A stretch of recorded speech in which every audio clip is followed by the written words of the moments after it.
welcome to what promises to be a fantastic discussion with 5 wonderful charities that reflect the focus of International Women's Day 2025 for all women and girls, rights, equality and empowerment. I'm Barbara Hamilton-Bruce. I'm a partner here at Simmons & Simmons and Legal Operations Director, and I also have the privilege of chairing our International Gender Balance Network here in the London office and across our network. To make sure that I'm not doing all the talking, I thought it would be wonderful if you could introduce yourselves and explain a little bit about the charities, and perhaps I will choose Julie. Hey, hello. So my name's Julie Curry, and I work for Justice and Care. I am the manager of the operational team for the Victim Navigator programme. Justice and Care is a charity that supports victims of modern slavery. We are based here in the UK, also in Romania, and we have an amazing team over in Bangladesh. The Victim Navigator programme, the part of Justice and Care I'm involved in, is embedded within policing teams, and we sit within those teams and work with them at that first moment of identification for victims, and we then encourage that engagement with the judicial process and support them through that journey to court and beyond. We are hugely successful at that. With a navigator embedded with a victim, they are 93% more likely to remain engaged with the judicial process. Without, the figure is just 44%. So it's in place because notoriously modern slavery investigations are incredibly hard, they're complex investigations, and so that victim engagement is crucial to any investigation. And so we worked with police chiefs to say, what can we do to help? And the Victim Navigator programme was born. I'm Ellie. I work at So They Can, which is an international organisation with a focus on education. And the reason we really exist is to end child poverty. We work in Kenya and Tanzania. We have 2 programmes, our education programme and our community development programme. We are focused on education, but we understand that we can't just build classrooms and schools and hope that children turn up to school. Poverty has so many implications, and if a family are in dire poverty, they're not going to be able to send their children to school. They want to send their children to work or sell their children off for a dowry instead. So our community development programme runs alongside our education programme, and it basically supports families, communities, and also we focus on community health.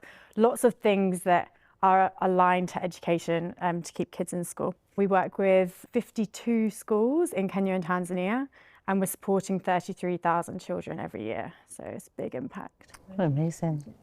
Hi, I'm Sophie Francis Cansfield. I'm Head of Policy at Women's Aid Federation of England, but we often shorten it to Women's Aid, but we do have our sister feds in Wales, Scotland and Northern Ireland. Women's Aid is a national domestic abuse charity for women and children. Last year we celebrated our 50th anniversary, which is an important milestone, but then obviously comes with some poignant thought as to, you know, the fact we're still needed after 50 years.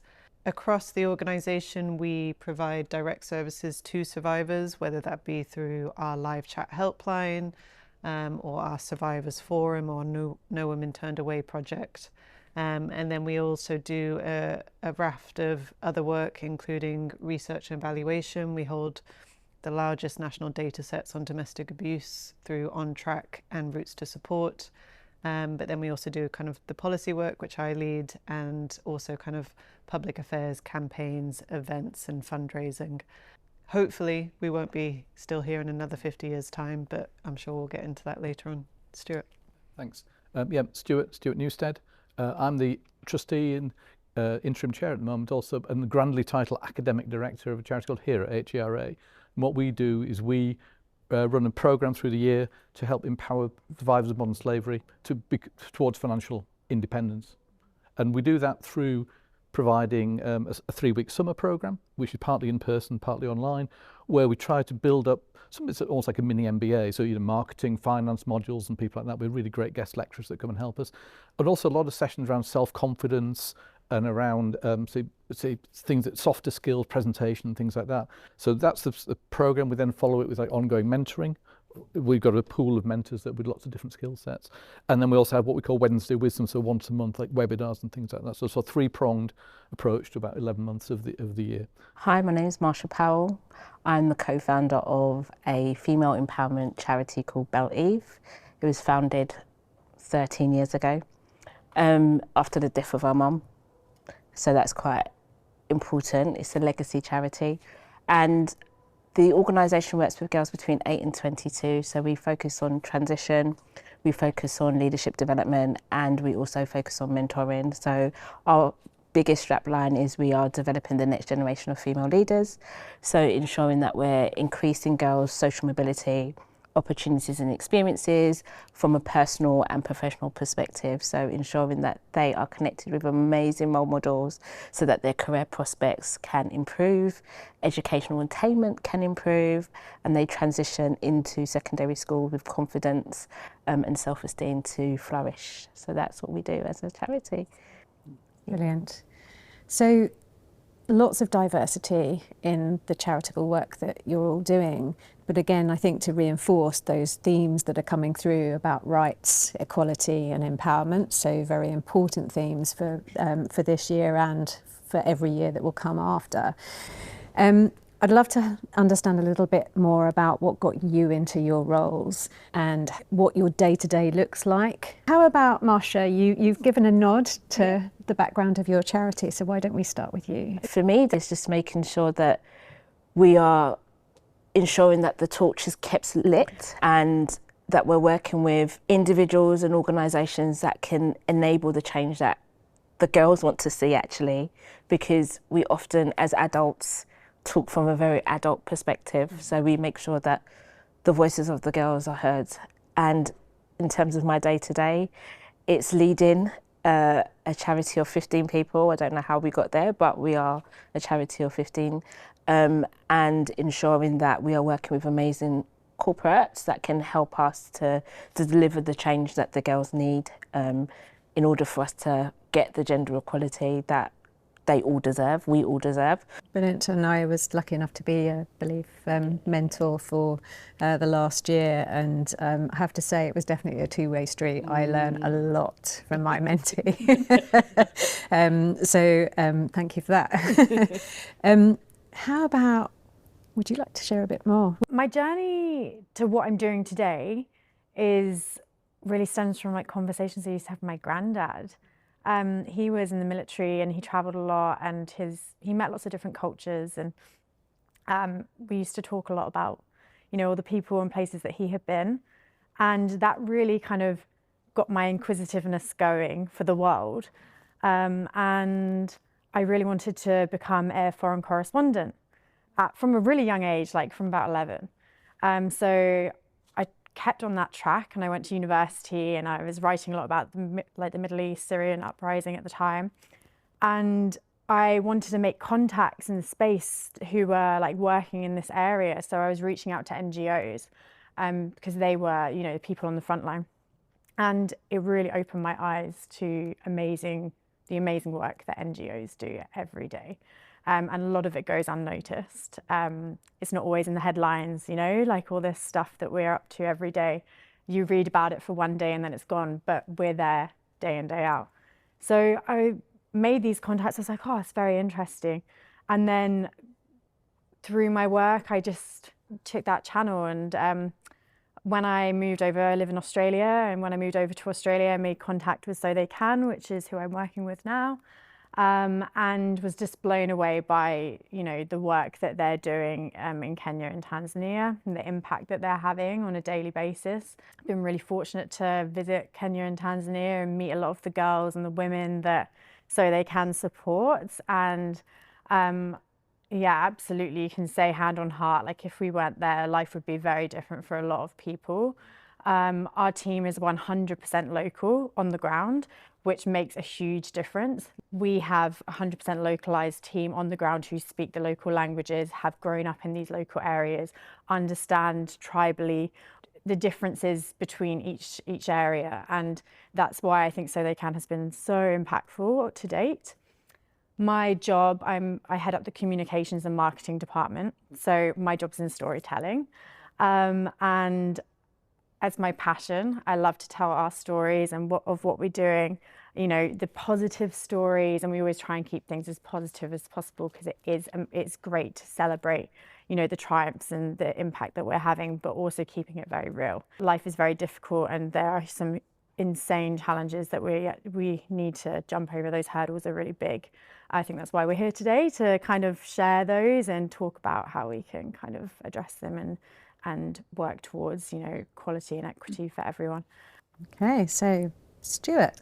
Yeah. I mentioned that we have the mentors. Back from my corporate life, one of the trustees of HERA then, about 5 years ago, was used to work for me, and we'd kept in touch and everything. And she rang me and said, "Oh, would you help a bit with the maths side of mentoring?" Because my original degree is mathematics, and so that's how I got sucked in slightly. Just didn't know much about the charity, but I thought, well, that sounds a very worthy thing to do. And then it's the classic. You said, "Oh, that's going fine. Would you now like to be a board advisor? You know, we're pretty small. We could do some with a bit of help. We're a bit chaotic and stuff like that." Yeah, sure. What could possibly go wrong? You know. And then when a few things did go wrong, and we sort of had to change things around a bit, then I'm a trustee now. So, you know, so things, and then we sort of got things settled and everything. And then our treasurer, she'd done a great job of pulling things together and things like that and getting us sorted out. So she decided to kind of step down and also we better be interim chair for a while. So it's been a sort of a journey. And then along the way, they said, well, we've got this summer program that we do. We need to kind of revamp that a bit. We've just had COVID, so we need to think about back being in person versus online. So I sort of pulled the programme together for the last couple of years and changed the balance and everything like that. What gets me is when you have our women in the room, this notion of finding themselves again, and growing is just so, when you hear it and just feel it, it's just such an inspiring sort of thing. And that's what gets me going and wanting to do more and help more.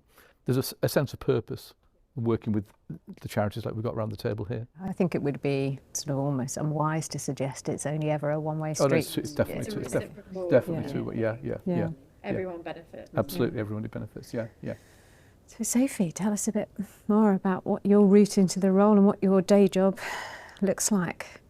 Yeah, I think for me, even when I was a teenager, I suppose I was kind of quite aware of charities. I actually spent 2.5 years every Saturday kind of volunteering in my local charity, which maybe because I was an only child and didn't have siblings to play with, but that kind of sense of people in the community coming together to help others, I think that just from quite an early age was really important. And then I did politics at university and found myself in Parliament kind of working with MPs, and after the 2015 election I started working for Jess Phillips MP, who's now the Safeguarding Minister in the Home Office. And the years I worked with Jess, we were very much focused on domestic abuse and women's equalities. And I think, the further I delved into the societal, cultural and systemic barriers that prevents vulnerable adults and children from fleeing a perpetrator and staying fled, it was very clear to me that I wanted to work within and alongside experts in the violence against women and girls sector. So when a job came up at Women's Aid, it just felt like the perfect move. So I've been at Women's Aid since 2018, which I'm very close to my 7-year anniversary. And I've done various roles across those years in kind of policy, public affairs, campaigns, events, and currently focused on policy. So even though it's a short job title, it's still very varied. So there's kind of a couple of core projects I oversee. So our local influencing project, which we have 180 members across England who are providing 300 local services to women and children. So the local influencing project is working to ensure that commissioners, whether that be in the kind of local authorities or the health space or in police and crime commissioners, they understand the value that those community local specialist services bring, and that we're all kind of working together in that multi-agency way to deliver the best outcomes for those survivors. I also oversee our family law project.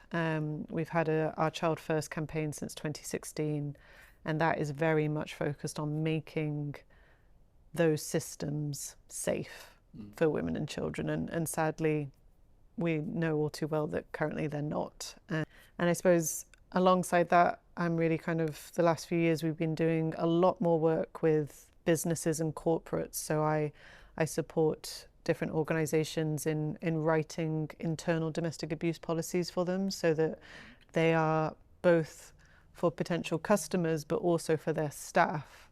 They are supporting those individuals in the best way possible. And for those organisations that may already be a step ahead and have those policies, working with them on internal projects to ensure that how it's being implemented and anything they expand on that is safe and appropriate, because all too often there is a slight blind spot to the fact that there will not only be survivors in their company, but there will also be perpetrators, and needing to think about it from both sides. And the most valuable part, which I think is echoed through what other people have said, is I oversee our Experts by Experience network. So women who have experienced domestic abuse but are at a point in their recovery process where it's safe for them to then want to campaign and work alongside us in the work that we're doing. So that really important value of being survivor-centred and working with those women to ensure that what we're advocating for is actually truly reflective of their needs and experiences. So that's one of my favourite parts of my job is talking with those women. The joy that they bring me and the passion. We're currently refreshing our 19 child homicides report, which is a truly harrowing report, but unfortunately we're needing to refresh it because things aren't changing in the family courts. Domestic abuse is so much more discussed than it once was, but there are still so many myths and misunderstandings, so that raising awareness, I don't think we can underestimate how important that continues to be. Julie.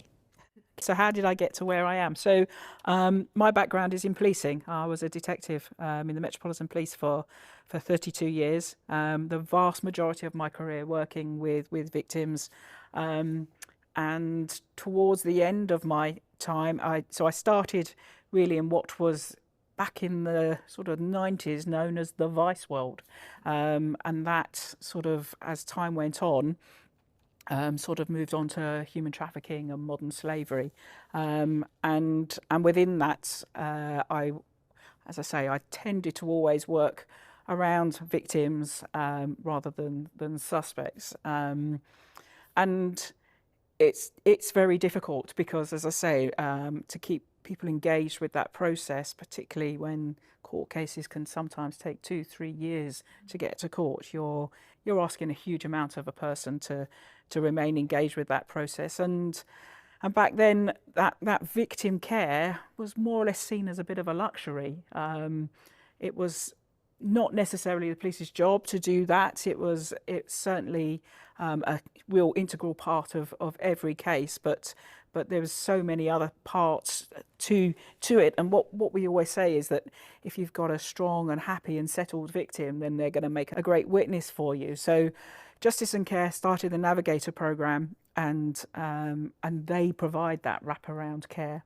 So as I came up to my retirement, Justice and Care just approached the Met around the Navigators, and so that's a good job for me. So that's how I've ended up at Justice and Care, and I feel in the 4 years that I've been doing it, actually I've made probably more of a difference than I did in my time in policing. Really, that's not to say that there wasn't some amazing work gone on, but just having the time, the resources, and the freedom to provide that wraparound care for victims is wonderful, and it has allowed us to keep people on board and to start to empower them to rebuild their lives, because I think that's the most important thing. As much as we want those prosecutions, we want people to walk that journey, actually what we want them to do as well is to recover. So combining the two, being that victim's voice around the investigative table with the policing teams who are very open and very, you know, very welcoming of us, but also actually sort of helping them to rebuild their lives, which is just fantastic to be able to do, and a real privilege to walk that journey with somebody. A typical day, as I say, I sort of oversee the management of, I've got 13 navigators across the country, from up in Scotland, down here in the Met, in Manchester, and the East Midlands region and the Eastern region. So we cover 43% of police forces. So I've got an amazing team, and we've got a huge amount of experience, both from charity backgrounds and other fellow sort of retired police officers. So we've got a huge amount of experience, and we've kind of built our own little network of expertise. So obviously in sort of places like London and Manchester, modern slavery investigations are sort of quite common. And some of the smaller forces, they may only have one or two sort of per year, and they haven't got that experience and that expertise in how to sort of run that investigation. So we're able to provide that. We provide what we call strategic advice, not only how to take care of your victim, but also how to run your investigation, which is fantastic. I mean, so we've heard, you know, about your journeys, and, you know, there's so much inspiration in the stories that you tell about the charities that you work for, and, you know, how your day, you know, from a short job title to the breadth of the work that you, Sophie, have talked about. I wonder whether or not you can just like have a moment of thinking about what is the one why for you? What's the thing that gets you out of bed in the morning and keeping on doing what must at sometimes be an incredibly difficult and challenging job? You know, where's your passion and get up and go? So, you know, what's the one thing that you would pull out? I don't know, who am I going to? Perhaps Stuart can, and then you can nominate somebody else. Oh, okay. Okay. Yeah, it is quite an interesting question, and I've thought about it quite a bit, because it's been quite, the last couple of years have been quite difficult for the charity, financially very difficult and stuff like that, and you have a few internal issues and stuff, and so you sort of, there are times you think, was this really worth it? And then you just put yourself in the room with the women there and what they say, and they literally, this thing about, and they say it in slightly different ways, but I feel myself again for the first time in 20 years. One of them said, you know, I've been under rubble for the last 5 years, and you've taken that rubble away.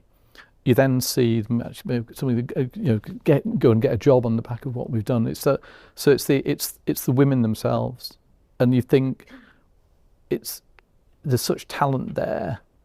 They've had such difficult times. They're treated pretty badly here, and you think that there's a talent that can add a lot to, you know, to the economy and society here. They deserve that. I think I'm going to echo quite a lot of that, because I think, as I said earlier, kind of overseeing our Experts by Experience network, I think the combination of survivors who, you know, are still experiencing abuse. You know, we know that 1 in 4 women will experience domestic abuse in their lifetime, and in 1 year, 1.8 million children experience domestic, you know, that's such huge numbers that we're talking about.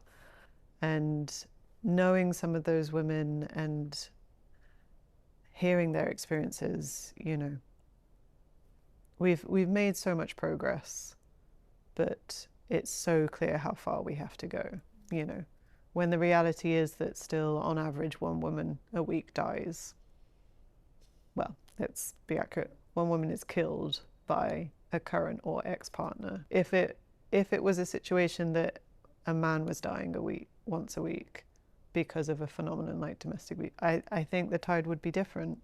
And unfortunately, that tolerance, because of the misogyny and sexism that exists in our society, means that we haven't truly addressed it. And we've had recent National Audit Office reports kind of looking at the government's response to violence against women and girls, and, you know, they've declared that not enough has ever been done, and they don't have a good grasp of even what they've tried to do in terms of the impact it's had. And that's devastating when you know the reality of not truly addressing it. So I think that passion has been there for an incredibly long time, and knowing that the staff in our member services, many of whom are survivors themselves, you know, what they do on shoestring budgets to make life-saving changes to the survivors they work with, you know, that even when I've had,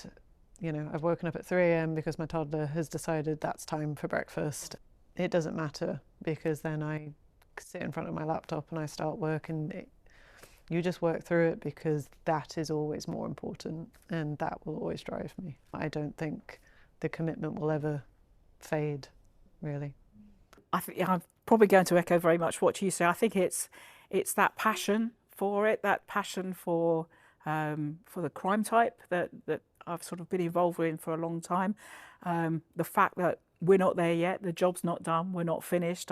You know, as I say, I finished in policing, but I knew actually in some ways we'd gone backwards. We needed to push that momentum forwards again. And that's walking that journey with survivors. It is a privilege, and those little goals that you get, and they can be quite big goals. You know, telling somebody that actually their exploiter has been found guilty at court, that they were believed. That's a buzz. That's a real buzz to see that person light up and think, finally, someone's believed me. I think that's just about the best feeling in the world. So yeah, that passion but just that we're not there yet, as you say, we've got a long way to go, and so we have to continue working together to sort of to get there. For me, just waking up every day and knowing what I do is making a difference drives me so much. I feel so fortunate that my eyes are so wide open to the world, and I get to experience and talk to these people day in, day out, and really understand what life is like for the majority of people, because we are a minority sitting around here. But the majority of people are facing hardship and challenges that most people can't even imagine. So yeah, that is what wakes me up every day. That's what gets me up. It's what gets me on my emails at crazy times of the morning and the evening. And, you know, I'm living in Australia, but we're talking to our partners in the UK and the US. And so my time zone is, I'm living on the world time zone. Like, I'm all over the place. But I don't care. I'm so happy to do that, because I believe in what we're doing. I know what we're doing is making a huge difference. I see numbers and statistics before our projects versus now with our projects. And I think in one region there was, you know, minimal girls are attending school. I think it was like 28% kind of girls are in school. Whereas now with projects like we have a project that provides reusable sanitary options for girls in the classroom and in school, so that they can stay in school when they have their period, because that's a huge problem. When girls get their periods, they drop out of school and are often sold into child marriage. And by providing these reusable sanitary products, now 100% of girls stay in school. So it's little things like that that are making a huge, huge difference. And I get to see this every day. And so they're like, you know, when you have that challenging day where everything feels like it's not going right, you just remember these stories, and I'm ready to go again in the morning. So what I would say is, what gets me out of my bed every single morning is making a real difference. But knowing that I have a responsibility to reduce barriers and open doors for girls, because those barriers were removed for me as an individual and doors were open for me. So as a 19-year-old young woman going into a corporate space, I only had GCSEs. So my career aspirations were huge, but my educational background kind of limited me slightly. But through having advocates and cheerleaders, I was able to do my degree and my master's and do my dream job. And that was because someone believed in me. And together we remove the barriers, and sometimes the barriers are just mindset, and doors have opened tenfold for me just because I was in the right spaces at the right time. I had the right people advocating for me when I was not in those rooms. So for me, it's about ensuring that I can roll that forward for the girls that we work with, and I've seen it firsthand where girls have been mentored and gone to universities, got firsts, then now ended up at a corporate organisation doing their dream job. So every day it's breaking down those barriers and opening doors, because if we do not continuously be young women's cheerleaders, we know we're in a world that still is unkind to women and is happy to still oppress us, whether it's in the UK or wider. So breaking down barriers, opening doors, that's what gets me up every single day. Thank you all for sharing that. It's a wonderful insight about what powers your charities in terms of the difference that you're all making. So we're coming up to International Women's Day at the point that we're filming this.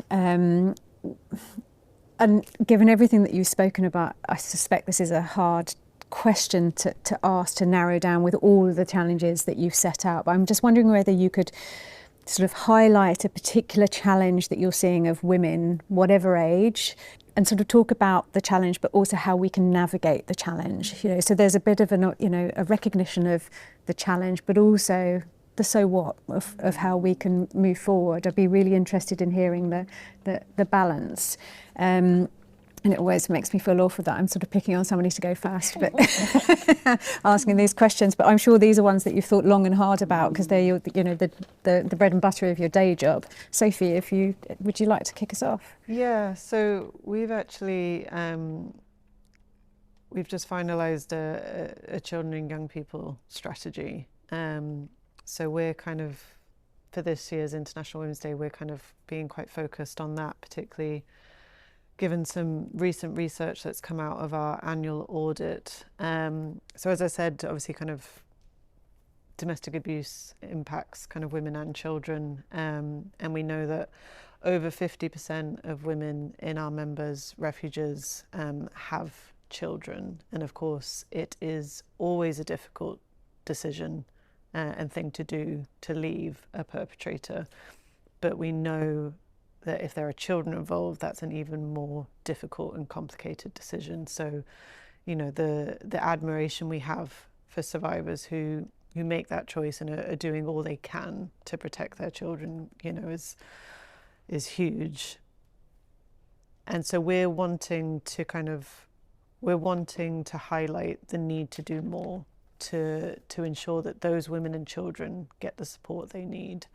So this kind of started back when we campaigned for the Domestic Abuse Act to recognise children's experiences. So previously they'd only been classed as witnesses to domestic abuse, and we campaigned for their experiences to be recognised within the statutory definition. So for the first time ever, they are now recognised as victims in their own right. So regardless of whether it's indirect or direct, their experience is now legally acknowledged. But unfortunately, when it comes to funding and support services, that recognition isn't there. Our annual audit that we just published in January showed that there's been a doubling of services in the community that are running support for children and young people without dedicated funding. So it has jumped from last year's report of 15.7% to 31.4%. So we've got the legal recognition, but we're not recognising their experiences in terms of the support that they have access to. So we're calling on the government to ensure that the funding for these services goes further to protect them. As a bare minimum, we would kind of hope that they will set up a children and young people support fund of 46 million and then work with us to kind of work out a kind of actual fund. So the 46 million would ensure that every service has at least one dedicated worker to support children and young people. But of course, that isn't necessarily going to meet demand, but that takes us to a much better place than we are now in terms of the lack of support that exists. And, you know, as I said earlier, we know from our network of member services how much our members are going above and beyond to already offer support. But without that dedicated funding, you know, it just means that patchwork response. It means it can't be guaranteed for long periods of time, and we all know how long it takes to recover from these traumas, and you know, women and children deserve more. So we're really kind of trying to shine a light on that, and hope that the government will step up and do more to support children and young people. Fantastic, thank you. It's phenomenal work, isn't it? Okay. Marsha. Leadership development is a big thing, because when we look at leadership globally, so women in FTSE 100 organisations at board level, we only represent 30%, and that's not right. So key decision making across our globe is being made by only 30% of women, which means our voices aren't being represented globally in the right spaces and places.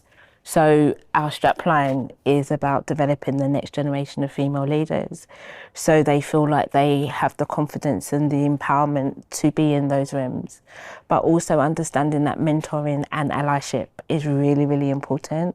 So if we're talking about accelerating change, then we need to make sure that everyone understands that we're only going to get gender equality, we're only going to reduce domestic violence if we have the right people in the room at the right time. And women's voices need to be heard across every aspect of world change. So for me, it's about really making sure that we are continuing to make sure that the drumbeat is loud and clear around the fact that women have a seat at the table, every table. We should not have decision making or policies making without women sitting at the table. But equally so, we need to make sure that we feel confident enough to be there and to share our voices at the right time. So for me, it's just about making sure in this whole conversation we're acknowledging where our gaps are, but equally so that we all have a role to play in the change that we want to see. And also sometimes having the uncomfortable conversations with those who have more power than those who don't. Thank you. So, Julie. There are 50 million people believed to be held in slavery across the world globally. 71% of them are women and girls, and that's not okay. It's an abhorrent crime, no matter who the victim, but it's not okay that 71% are women and girls. Here in the UK, there's believed to be around 100,000 victims, and the figure in the UK is around 58% women and girls, and that is actually identical to our current caseload, where we have around a 58% mark for women and girls. We have just started a new sort of pilot programme with the Metropolitan Police, where we do have a violence against women and girls navigator. There are an awful lot of crossovers, obviously, with modern slavery and violence against women and girls. The control element, the coercive and controlling behaviour, what we call a lover boy tactic around sort of recruitment into sexual exploitation. They are all interlinked, and so we're hoping that it's small steps, but by having that navigator in place, we will get that same level of success of keeping people engaged with that criminal process and building up that trust, because we all appreciate that there are some huge trust issues with working with law enforcement, and that's got to be rebuilt. And so if we can be part of that, then I think that's a huge step forward. In Bangladesh, we have an amazing scheme. Obviously, in Bangladesh, a lot of the time, women are trafficked across from Bangladesh into India and India to Bangladesh for sexual exploitation. A number of our we have champion survivors. So people start off as victims, they become survivors, and now they're working for justice and care, supporting other victims as they walk into that process. So that schemes that hopefully will start to make a difference As I say, it's very small steps, but I totally agree. You have to have those uncomfortable conversations. People have to listen, and stop playing lip service to it. Let's actually do it. I think there's an awful lot been said over the years, and this scheme, that scheme. Get the right people round the table, and you will start to make a difference. But you are going to have to listen to some hard truths in between times, and people aren't always going to like it. That's tough as far as I'm concerned. If you want to make a difference, then you have to have those conversations. And yeah, leadership, it has to come from the top. So hopefully. Okay, Stuart. Yeah, I feel the kind of women we deal with have all the odds stacked against them. I have a bit of a fear at the moment that the world is also going more intolerant, almost by the minute. And it's an easy scapegoat to say these asylum seekers are all the same, you know, they've come here for a better life. Nobody just ditches everything, literally runs or walks at night over mountains through 3 or 4 countries, potentially getting beaten up all the way, and then gets trapped somewhere and then trafficked. Nobody does that because they want to. And so the sense of it's an easy scapegoat, given our economy is not doing that well. We look for people to blame. So my slight worry at the moment is that the kind of people we try and help are going to have the odds even more stacked against them than has been the case for the last few years. And I completely echo what Julie was saying. I just feel we have to be advocating, pushing, showing what difference what these women can make. They can be inspiring. They are inspiring to themselves, to each other, and also to the rest of us. And to have white middle class blokes talking about it is actually probably quite a thing as well. Yeah. Thank you, Ellie. Yeah, I actually really agree. Like, we need advocation in all genders, and so I think that men really need to be part of that conversation. So I think I spoke a little bit about it earlier, but one of the key challenges for girls, at least that we're facing right now in Kenya and Tanzania, is child marriage and female genital cutting.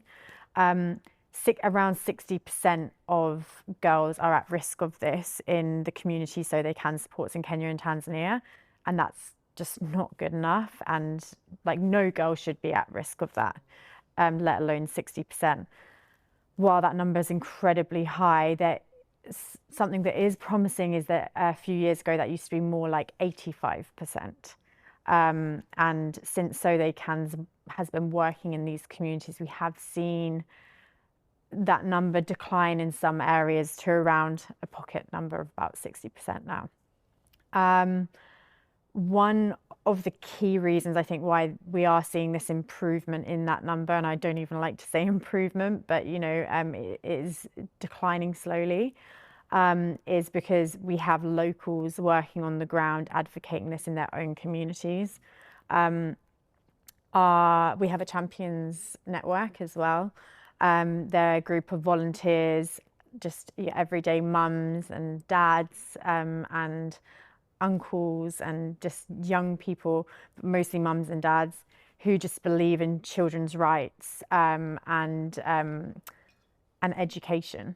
And what they do is they work with So They Can, so we give them all the education and support and information that they need to then go out into their own communities and speak to their neighbours about, considering not having their child cut and sold, and instead, sending their daughter to school and continuing their education. A girl has so much more value than being sold into a marriage to a man, to a life without any rights. And we see that girls who are in education can then go on to become doctors and lawyers and have careers which can then provide their families with stable income and a stable life for generations to come, rather than just a few goats as a dowry payment that is going to last a couple of years. the impact of education on girls and why education is so important for girls, and also about So They Can's family strengthening project, which empowers families so that they can send their children to school. So we support families through income generation activities, we give them goats, we teach them farming methods, all this kind of stuff, so that they don't feel like they have to sell their children off to earn money, basically. When we're speaking about how can other people get involved with that, it's, well, firstly, let's just have the conversations. Let's speak about that this is happening, and let's support organisations that are doing the work on the ground to get there, because it's very easy, you know, walking the streets of London, working corporate job, to forget that any of this is happening in the world. But it is happening, and we can all play our part by becoming an ally for girls and women. And I think just advocation, speaking about the hard conversations, echoing that, and supporting organisations that are doing the good work. Yeah. Right. Okay. So finally, let's have a chance to look into the future. Let's suggest 2050 as a good place to be thinking about. What is your ideal future for women, both in and out of the workplace, and how do we get there? And for the women and allies who are watching this broadcast, what action do they need to take? Marsha, perhaps I can start with you. Okay, so I wish for a limitless world where girls have the opportunities to achieve their potentials, their full potentials, with lack of limit, that we are able to eradicate domestic violence, that we see more women in leadership, being able to use their voices positively and have balance in the world, whereby we're considering the whole world and not just one gender. I see a world whereby we're not just talking about gender equality. It's not an ongoing conversation because we have it, and that's a dream. But I think in order for you to achieve a dream, you have to believe it. So I sit here believing that one day, maybe when my grandchildren are sitting right here, they are celebrating the fact that we contributed to that change. Fantastic. And for the women and allies that are watching, what would you like? What's the action you would like for them to be taking? The action is continuing to do the good work. Continue to amplify your voices.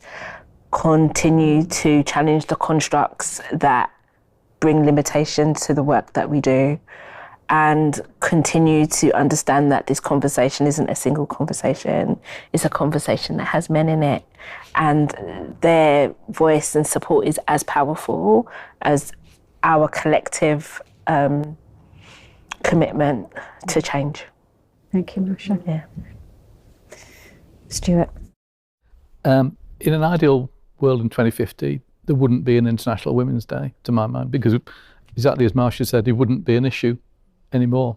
It would just be part of it. It would almost be looking back.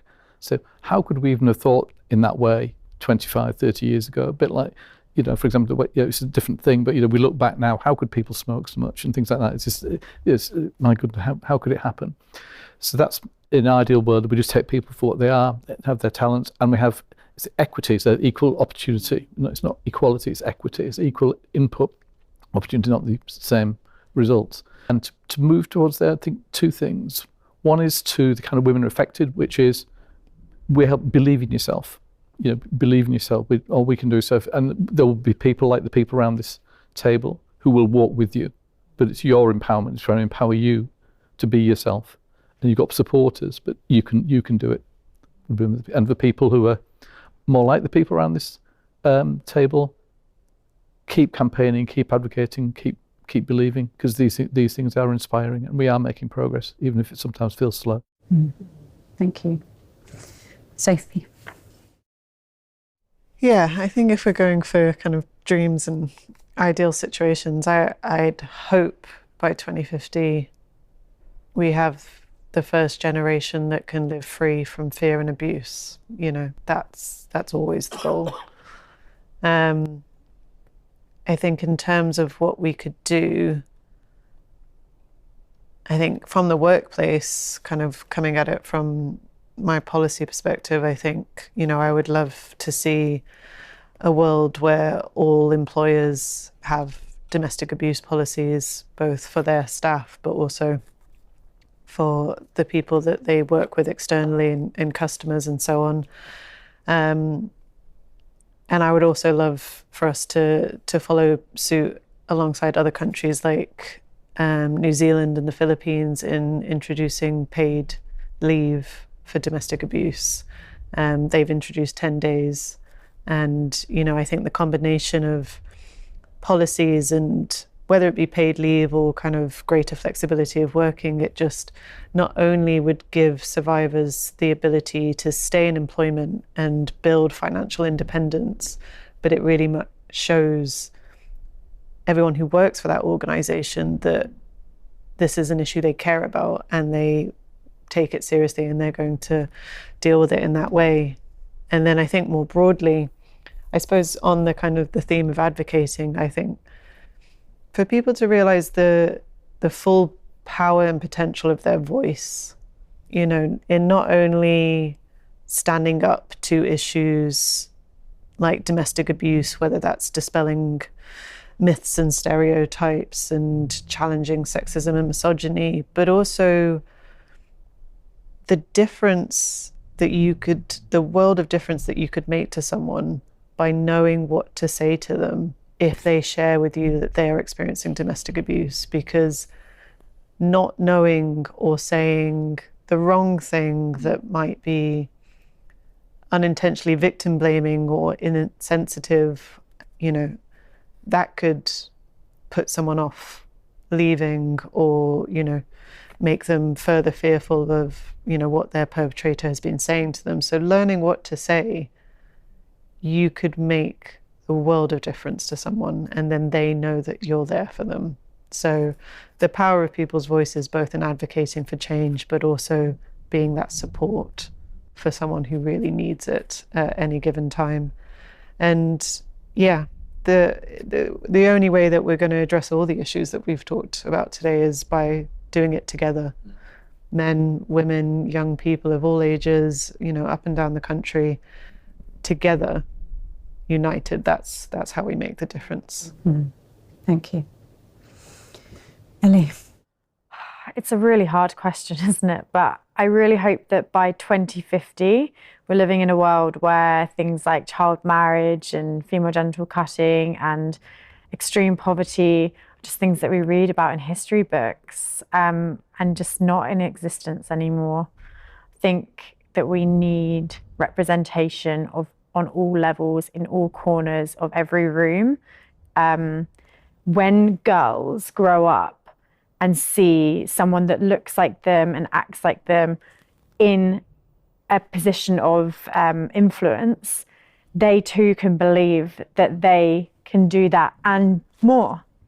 So I think that we need to have more representation. Like you were saying earlier, 30% is just not good enough. We need that to be even. I think that the world needs to come together, and it's almost like we need a governing board that sits above government level to address key issues like, you know, gender equality, equity. I love the word equity. I prefer equity because we want an equal world for everyone. It's not about gender, it's about human rights.